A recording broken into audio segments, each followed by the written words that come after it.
নমস্কার বন্ধুরা, তোমরা সবাই কেমন আছো?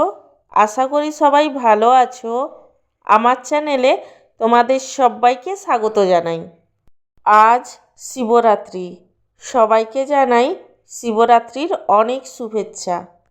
আজকে আমি আমার শিবরাত্রি স্পেশাল লাঞ্চ থালির ভিডিও তোমাদের সাথে শেয়ার করছি। আজকে আমার লাঞ্চের থালিতে আছে গরম গরম ফুলকো লুচি, তার সঙ্গে আছে ছোলার ডাল এবং সব শেষে আছে সিমুয়ের পায়েস।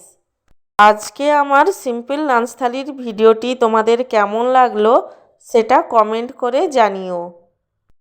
আর ভিডিওটিকে লাইক এবং চ্যানেলটিকে সাবস্ক্রাইব করতে একদমই ভুলো না। সব শেষে তোমাদের সবাইকে জানাই অসংখ্য ধন্যবাদ ভিডিওটি দেখার জন্য।